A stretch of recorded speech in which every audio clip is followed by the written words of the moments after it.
Hello Daily Drafters and welcome back to the channel for today's Arena Gauntlet League match. Today is match number 23 and as of right now we have secured our position into week 6 regardless of what happens for the rest of this week. We obviously want the rest of this week to go well, but let's see if we can get there. So for those of you that don't know what this is, check the top of the description for a link to my video that is a week 0 description of the Arena Gauntlet League and this iteration of it, and how we got to where we are right now. You can also check the last 22 videos on the channel to catch up to where we are at match number 23 right now. The deck you see on your screen is the deck we're running into game 1 of match number 23. We got a red-black aggro deck with Krenko, Hungry Ghouls and Involuntary Employments, Shivan Dragon at the top, 9 Lives Familiar, a Darkstar Augur that hasn't shown up yet, but it's a good time. Also, for those of you that can't tell, my voice is still a little bit hoarse. I'm doing the best I can here.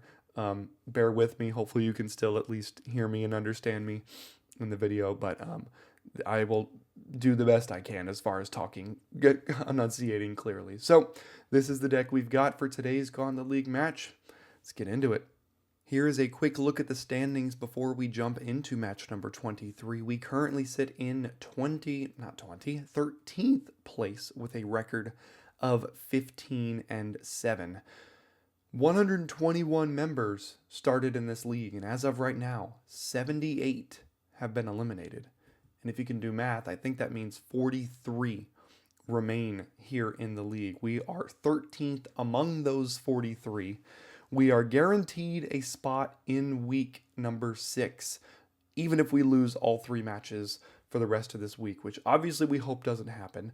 We're fighting for one of those top 8 spots. We're really going to need to finish this week strong. At least a 2-1 would be nice, would put us up there around 8th or 9th place going into week 6. But a 3-0 is obviously what we're looking for. So 13th place, 15-7. Got some work to do. Let's look to do it here. Today's 23rd match is going to be against Caex. I don't know exactly how to pronounce that name. I don't know if it's a non-English name or not, but that's what I'm going with is Caex. They have a record of 10-10, ranked 54th in the league currently, and they are running a straight Golgari deck against us here today. This is their first match. Actually, they did hold one, so this is their second match of week 4 here for them, or of week 5, sorry. And they are 10-10, and just like yesterday, this is an elimination match for Caex. So if we are able to take the win today, Caex will be eliminated from the tournament, which means they've got 3 more comeback packs than we do, and they've got a lot on the line. They'll be playing hard, playing with everything they got to keep their life in the tournament. We've got our work cut out for us. We're on a run here, 15-7, sitting in 13th, fighting for top 8. Let's see if we can get a win today. Enjoy today's match. All right, we get to go first here. Don't have any of our multitude of 2-drops. We have an early removal spell and Krenko on 4, which requires removal. I think the hand is keepable. It's obviously a little bit suspect, but I think it's fine to keep here. Still struggling with this cough here, so sorry for the audio in that respect. Okay, not too bad. Did draw the swamp for the 9 Lives Familiar. Now next turn we play Krenko and we see if it survives, and that's pretty much all we can do.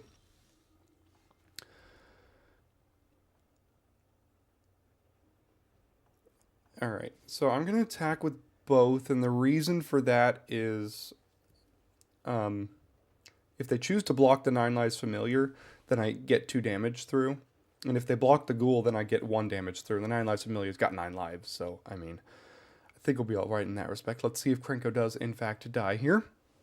It does not yet. Now it does. There we go. Was waiting for that. Now a 3/4 life-linking Vampire Nighthawk. That's not great. Oh, it's a 2/3. Well, we do have stab, so I guess we'll attack. I doubt they block.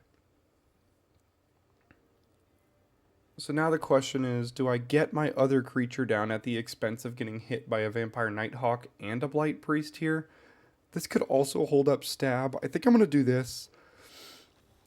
This gets punished for discard potentially, but it's game. Ew. They've got the combo. Okay, so I guess we have to chump here.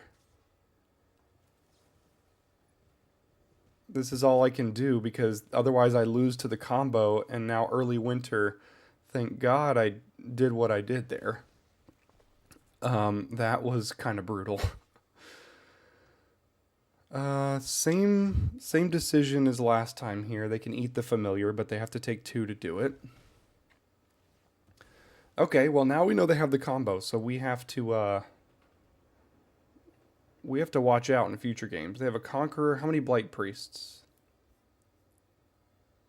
2 Blight Priests. Okay. Wonder how many times they've comboed people out. Unfortunately, don't really have anything else to do other than to attack with this just to get raid here. And end the turn. This Nighthawk is now pressuring our life total quickly.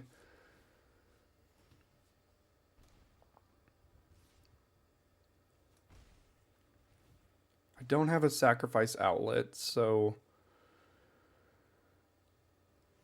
involuntary employment isn't even the best thing in the world off the top here. Obviously, land is horrible too.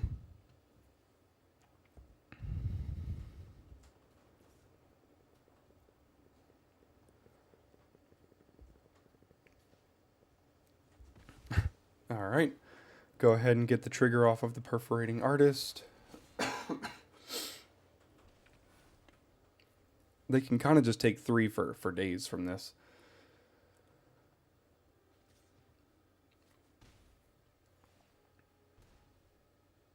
Go to 6. Next, I'm on a 2-turn clock here. That also has trample. That's some life gain. Yeah, here are the lands. You know, this happens every now and then where you just draw all of the lands and they've got a nice creature pressuring you and you can't really do anything about it, so.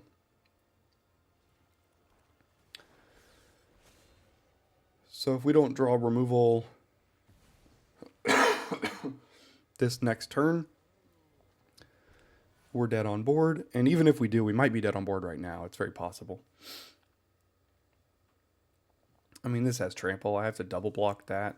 Yeah, that makes sense. So if I do like something like this, this has menace. So if I want to do something maybe like this here, this would take 2, 3, 4. I go to 1.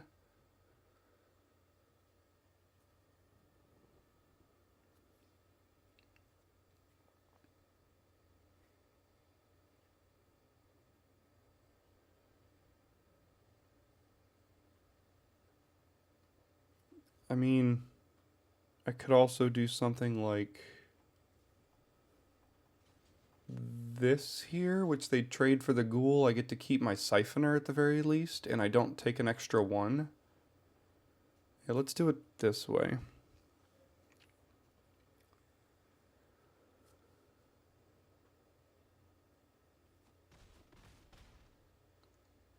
Okay, go to 2.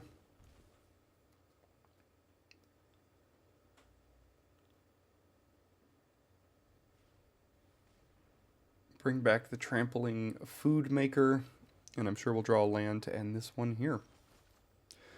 Not quite, but I do think that is officially lethal. So if only that had come quite a few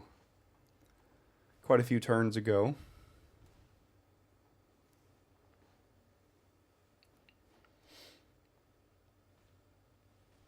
Nessian Hornbeetle.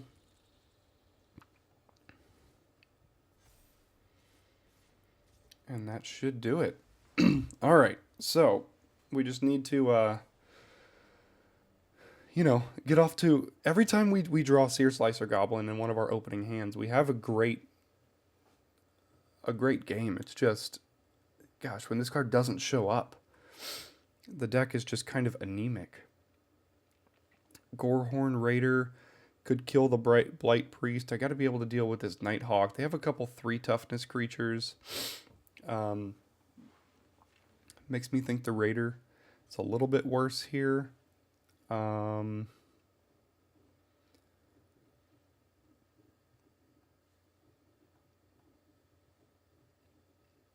Power Stone fractures a sorcery, so it can't disrupt their combo. Festive Funeral's an instant, but we don't usually have a ton of creatures in our yard. I never feel great about my sideboarding plan with this deck here. I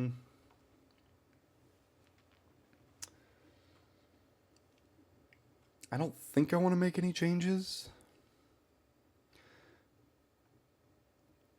Strongbox Raider, they got one Witch Stalker, they got it back. Yeah, I don't think there's any changes I necessarily want to make here.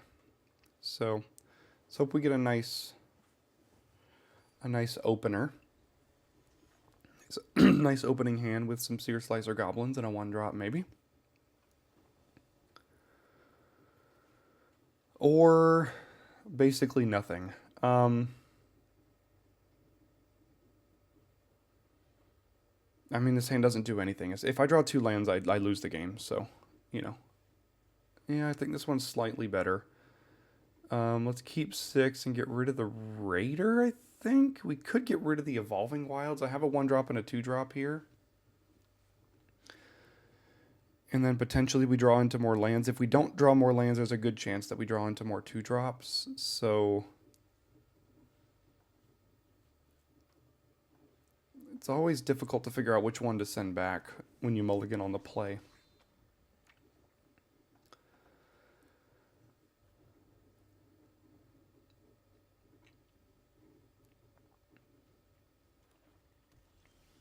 All right, we did find the land here. It wasn't exactly a mountain, which would have been nice for the Raider, but, you know, maybe we'll get one this turn. There is a bad card for us to see.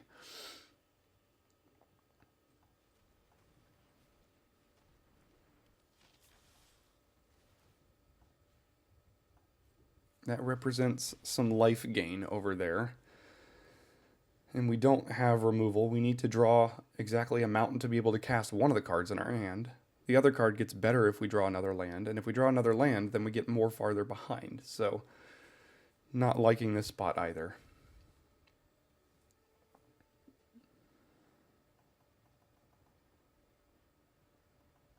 I feel like these multicolored green decks have just been brutal for us to go up against.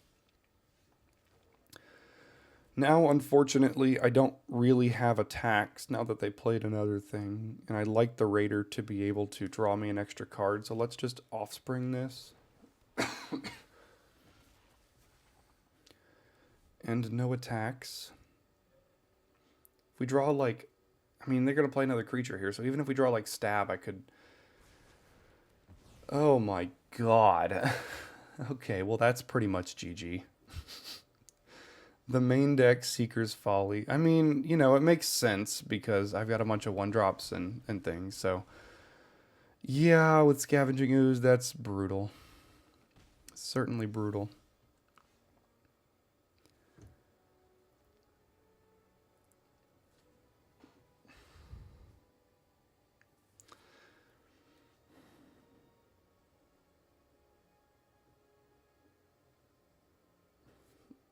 Maybe I try to bluff here a little bit and attack, and if they block, I remorse the Ranger. The Ooze is going to be a problem long term, but I want to be able to potentially get a raid trigger off of this. So I'm going to bluff that I have Stab here. They're going to call the bluff. Good for them. So now I have to do this just to save my creature, which doesn't feel great, but I mean, I didn't think they would block, so... God, the Seeker's Folly. Ridiculous. Killed 1, 2, 3, 4 of my creatures, so a solid 3 for 1.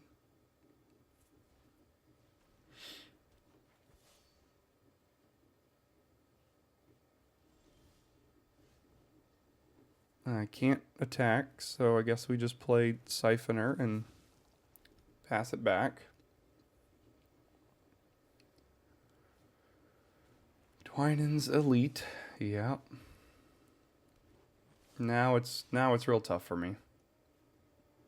They're missing land drops, but it doesn't really matter.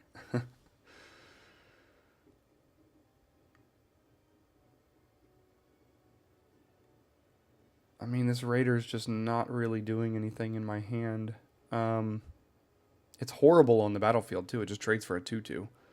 So, like, I can't really attack. I just have to chump attack with this to turn it into potentially another card.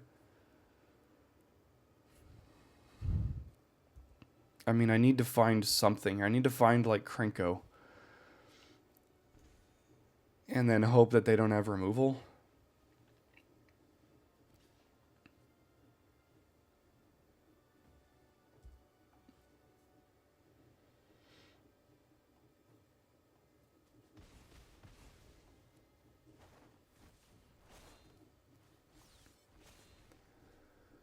Yeah, neither of those really do anything. So...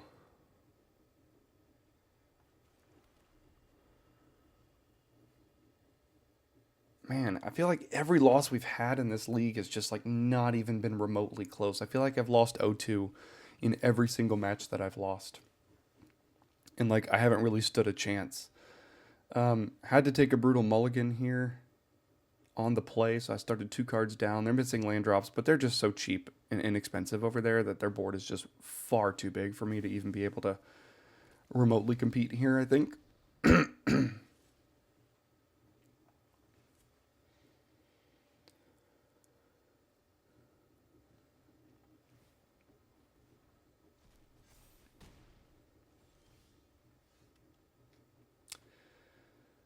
Well, I mean, I guess card draw could be good. Maybe we die to it, but live by the augur, die by the augur.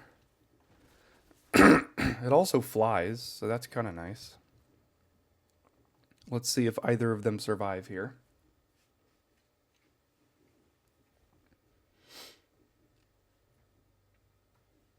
It's the first time this card has shown up for us here this league. About the 4th match we've played with it, I think.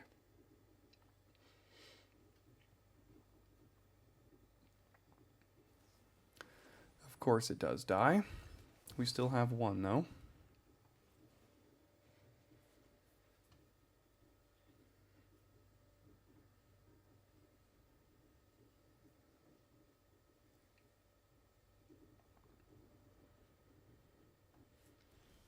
Alright, there's a land.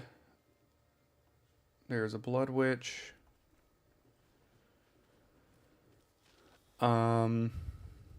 Alright, no attacks. I mean, I guess I could, like, ping down this and start attacking with my 1/1. But what I'd like to do is chump the ooze and kill the 1/1. The thing is, do I have time to do that? I mean, if they draw into more removal and stuff, it's not great for me. This would deal an additional 2 damage to them, put them to 7.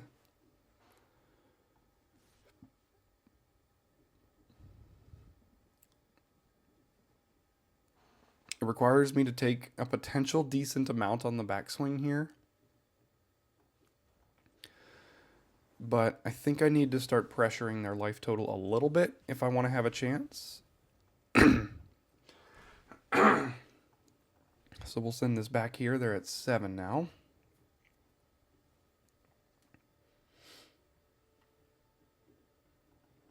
The good news is they've only got 1 green for the ooze, so they can either cast a green spell or activate the ooze once.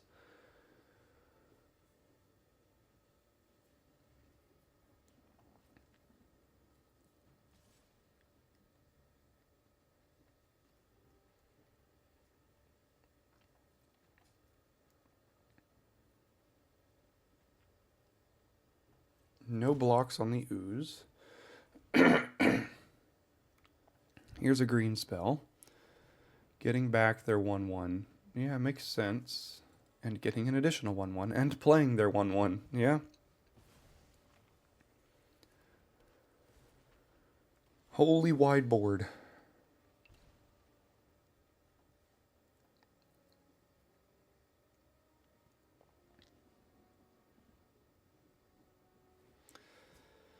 Is there a way I can win this turn? So if I do Searing Barrage here, which I think I do need to do, pay Adamant. They go to 4. This puts them to 3. This puts them to 2. This puts them to 1. And then they could chump that. And then next turn, this would be lethal. Now, if they kill this, that's not good at all for me. Like, if they have removal in their hand and then they kill this, then I have no board. Well, I still do have a 1/1 in the air, so I put them to 1, and then both of these are lethal next turn. So I put them to 3. They either block this or don't, which puts them to 2. This attack trigger puts them to 1. And if they kill it, they die because of this. And if they don't kill it, next turn both of these are lethal threats. I'm at 18. 1, 2, 3, 4, 5, 6, 7, 8, 9. I don't see a way to die on the backswing by doing this, so... yeah, I guess we're just going to go ahead and try to get out of this one here.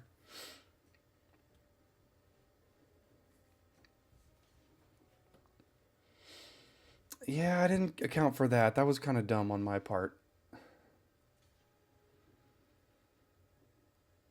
Well, this is actually lethal now, I think.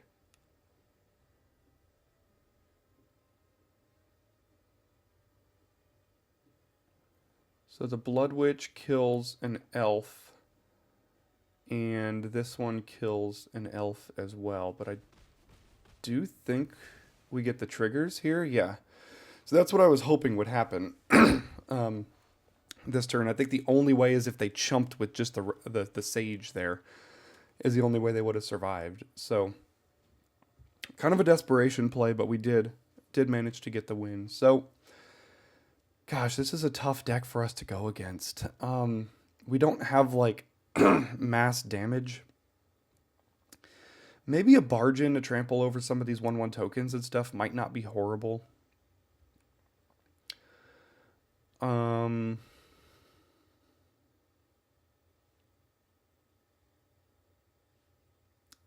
The wings, they didn't seem to have a lot of flyers. I just don't know if I have time to be activating... what's it called? Playing Aeronaut's Wings for 2 and then equipping it for 2 as well. Like, that just doesn't seem like I have enough time to be doing that. This Raider didn't actually seem very good. Why does it take out both when I do that?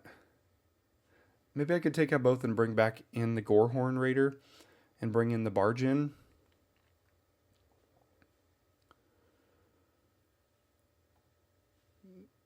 Yeah, this is just, especially on the draw, I just don't know if we're going to be triggering this particularly often. And then it also just trades for like a random Dwynen's Elite or something. So, Sanguine Siphoner actually didn't seem horrible. It makes my deck a little bit better against Seeker's Folly if I were to take out something like... I'm not going to take out any of my X1s, though. They're all just too good. Like Goblin Borders, Teapot Slinger. Yeah, I think I'm going to try it this way. All right, game number 3. See if we can get off to a good start here.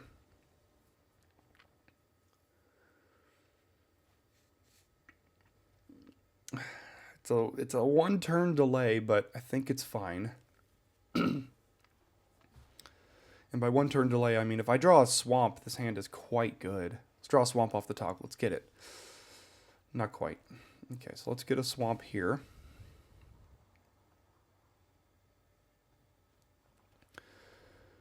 And now next turn is an awkward situation as far as what I have to play. I mean, I could play the Goblin, but like... exposing that to removal's never great. I could play Diregraph Ghoul, and now that I drew the swamp, also play Stab, which isn't bad. So let's actually do that. And then if they play an X2, I could kill it here. Of course they didn't. But I do still have attacks. So let's go ahead and attack. I've got the stab. They don't bite. So we'll go to damage. And did we play Artist or Goblin?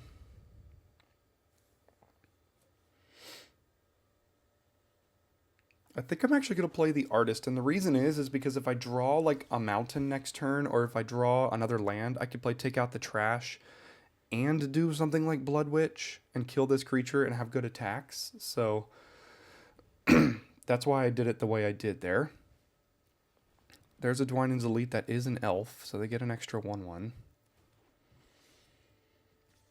Take 5. Give me a mountain. No.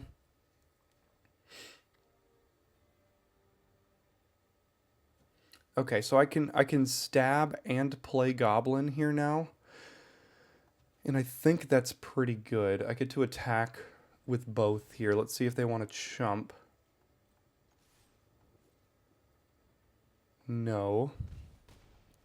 We'll play Sear Slicer Goblin. Get a couple of triggers. Alright, land. Still have to take out the trash. Interestingly, this is a raccoon here. Outmuscle has been really good. It's given them indestructible a lot. Overwhelming Remorse. Can't cast that. And now Take Out the Trash is a lot worse here. I might have to use Eaten Alive. So let's sack a creature, kill this thing. Well, actually, the question is first, do we want to play the Blood Witch or do we want to play the Brazen Collector? I think I actually want to play the Brazen Collector. Because next turn I could attack with it, which gives me the mana to cast Overwhelming Remorse. So let's sack this. Target that. Attack with the Ghoul here. Play Brazen Collector, get an extra 1/1. Now we have 2 removal spells and a Blood Witch to potentially help us drain a little bit more. Gwenna, that is fine, I think. Because now I can Blood Witch and take out the trash on Gwenna. I will decline that. And then we attack here.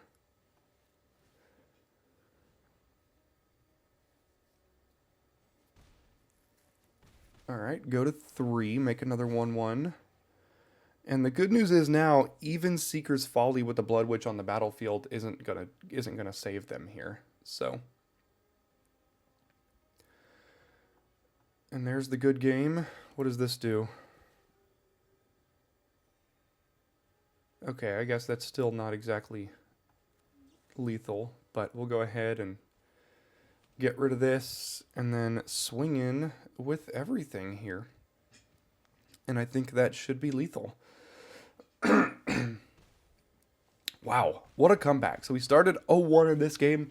Man, my voice is just not cooperating with me here in week 5 of this league. But yeah, great games, Caex, if that's how you pronounce your username here. It was a tough position there in game number 2 to put you in, but your deck is quite good. Unfortunately, this was an elimination match against Caex, so we did eliminate them from the tournament, but 'tis the life when there's 121 members in this league, and you really got to, it's cutthroat. Only 8 can make top 8, right? So 113 aren't going to do it. So great games, a lot of fun. Let's keep rolling. All right, thank you for the match, Caex, and thank you for the tournament. Unfortunately, like we mentioned yesterday, people got to get eliminated. There's got to be 113 people eliminated, and they all have to get eliminated by someone else. And we were the felling blow here again today. But thank you for the matches. They were good ones. We move up into 9th place with that win with a record of 16-7. Still 2 matches left to go this week. And we could move up or down. If we get into 16-9 or so, we're going to fall back down towards the 14-16 range. If we're able to get up to 18-7, we're going to fall up into the top 3 or 4. And if we finish with 17-8, we'll finish right around where we are right now, somewhere in the 8-10 range. So we're looking to make this push here. And like I mentioned, every single video, this is number 23, I guess. And it's constantly just a battle. There are some really, really great players in this league. We've seen these names on this leaderboard for what feels like weeks now, and they just keep on winning. Everybody just keeps on winning, even all the way down in 14th. Look, that's twice as far out as you need to be to get in the top 8, and they're still 15-7 down there with Prudent. So tough matches. Matches continue to get harder and harder as you play greater and greater opponents with better and better decks. But we're doing the best we can here. We're sitting in 9th at 16-7. Thanks for tuning in today, and I'll see you tomorrow for the 24th Arena Gauntlet League match.